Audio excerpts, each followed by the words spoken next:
एक ऐसा राजा जिसने धरती को मारने के लिए अपना धनुष उठा लिया और धरती एक गाय बनकर पूरे ब्रह्मांड में भागने लगी। आखिर क्यों? कहानी शुरू होती है राजा वेन से।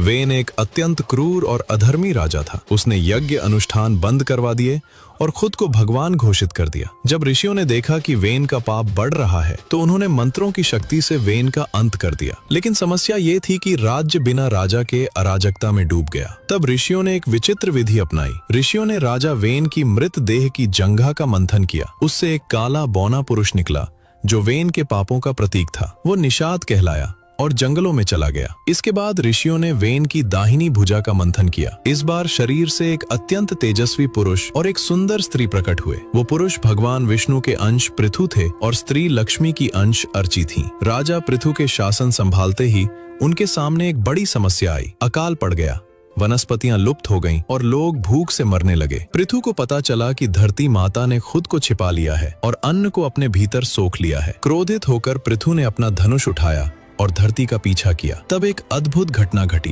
राजा के क्रोध से बचने के लिए धरती ने एक गाय का रूप धारण किया और ब्रह्मांड में भागने लगी। अंततः पृथु ने उन्हें पकड़ लिया। गाय रूपी धरती ने कहा, हे राजन, यदि आप मुझे मार देंगे तो आपकी प्रजा कहाँ रहेगी? मैंने अन्न इसलिए छिपाया क्योंकि अधर्मी लोग उसका दुरुपयोग कर रहे थे। पृथु ने तब धरती को अपनी पुत्री के रूप में स्वीकार किया और उसे दुहा। उन्होंने स्वयंभुव मनु को बछड़ा बनाया और धरती से दूध के रूप में वे सभी औषधियां, अन्न और रत्न निकाले जो जीवन के लिए जरूरी थे। राजा पृथु ने उसे जीवन दान दिया और एक पिता की तरह उसकी रक्षा की। इसीलिए इस ग्रह का नाम पड़ा पृथ्वी। उन्होंने हमें सिखाया कि प्रकृति को नष्ट मत करो, उसे एक गाय की तरह पोषण दो, तभी वो हमें जीवन देगी। जय माता दी।